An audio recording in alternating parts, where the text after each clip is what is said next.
Hola, hola, ¿cómo están?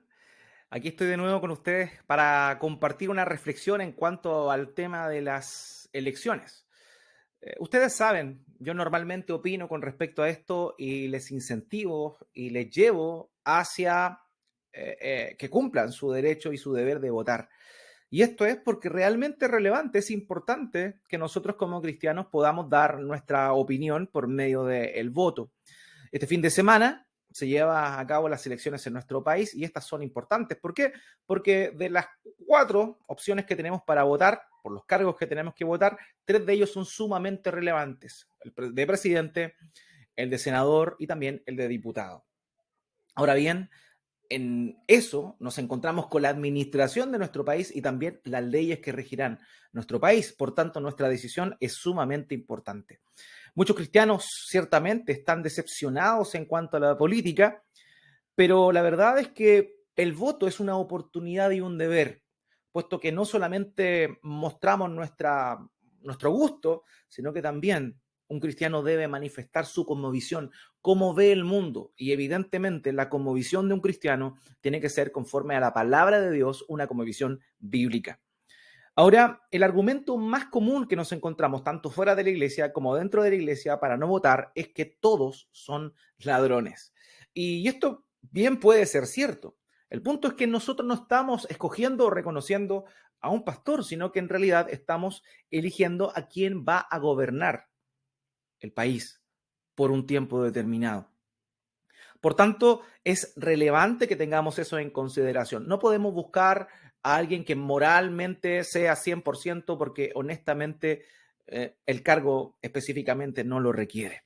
Ahora, a continuación, simplemente quiero contarles 5 tips o darles 5 tips para votar a conciencia bajo los principios que la escritura establece. 5 tips para votar conforme a una cosmovisión bíblica. En primer lugar, tienes que hacerte la pregunta, ¿tu candidato cree en Dios y en el modelo de Dios? Déjame decirte que eso es relevante, es importante, porque un candidato que por lo menos cree en Dios da la posibilidad de que sus propuestas sean conformes o estén bajo lo que Dios propone. Aunque ciertamente en algunas cosas puede estar bien distante. Pero por lo menos el hecho de que crea en Dios y cree en el modelo de Dios va a permitir que el, el modelo de Dios continúe y se perpetúe en el tiempo.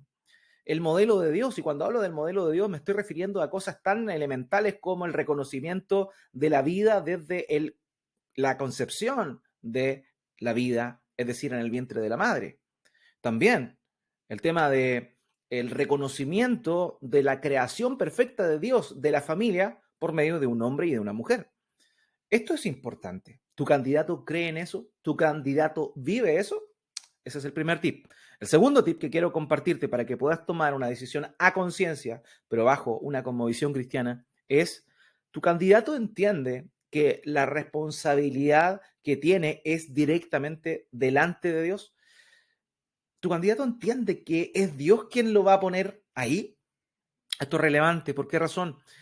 Porque cuando una persona comprende que tiene que dar cuenta a Dios, evidentemente, por lo menos ese temor va a estar presente durante su gestión. En Daniel capítulo 2, versículo 21, el profeta señala, o más bien dice lo siguiente, Él es quien cambia los tiempos y las edades, quita reyes y pone reyes, da sabiduría a los sabios y conocimiento a los entendidos. Esto realmente es importante.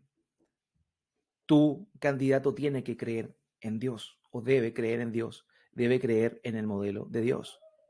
Romanos capítulo 13, versículo 1 dice, sométase toda persona a las autoridades que gobiernan, porque no hay autoridad sino de Dios, y las que existen por Dios son constituidas. Tu candidato cree en Dios y cree en el modelo de Dios. Un punto importante también a considerar. El tercer tip que quiero compartir contigo, tu candidato tiene ganas de servir para tu bien. Tu candidato tiene ganas de servir para tu bien. Sabemos que normalmente todas las personas tienen una tendencia a autosatisfacerse, lo hemos visto en la política y estamos realmente decepcionados con ello, pero ¿realmente tu candidato tiene ganas de servir para tu bien, a ti como cristiano? En Romanos capítulo 13, versículo 4, el apóstol dice, pues es para ti un ministro de Dios para bien. Así lo señala el apóstol Pablo cuando se refiere a los magistrados y a las autoridades. Eso es un punto también muy, muy importante. Así que, querido, realmente eso es relevante. Eso es fundamental, honestamente. El cuarto punto o el cuarto tip que tienes que considerar para tomar una buena elección es el siguiente. ¿Tu candidato promete obrar en justicia, castigando a los malhechores y alabando a los que hacen bien? Eso igual es relevante y el propio apóstol Pablo en Romanos capítulo 13, versículo 4, es lo que sigue. Dice, pero si haces lo malo, teme, porque no en vano lleva la espada, pues es ministro de Dios, un vengador que castiga al que practica lo malo. Tu candidato promete obrar en justicia, promete dar la justa retribución al malhechor y alabanza al que hace lo bueno. Primera de Pedro, capítulo 2, versículo 14, dice, los gobernadores como enviados por él para castigo de los malhechores y alabanza de los que hacen bien. Por tanto, eso es muy importante. ¿Tu candidato está prometiendo obrar en justicia? El quinto y último tip que quiero compartir con ustedes es el siguiente. ¿Tu candidato promete que los cristianos puedan vivir quieta y reposadamente? Porque Pablo, cuando le escribe a Timoteo, en 1 Timoteo capítulo 2, versículo 2, él manda a los cristianos que oren por las autoridades. ¿Para qué? Dice el versículo, por los reyes y por todos los que están en autoridad, para que podamos vivir una vida tranquila y sosegada con toda piedad y dignidad. No solo tenemos que orar por las autoridades, hoy, en ese tiempo no existía esta posibilidad, pero hoy podemos votar por ellos. Tu voto está en función de que como cristianos podamos vivir una vida quieta, tranquila y sosegada. Eso es muy importante y es el quinto tip que quería compartirte. Finalmente, querido, tu voto no debe estar enfocado en un asunto netamente económico. Honestamente, eso es un error. El cristiano no debe estar pensando en su bolsillo, el cristiano debe estar pensando en la gloria de Dios. ¿Qué candidato te da libertad para que puedas dar gloria a Dios? Vota por ese. Chao, chao.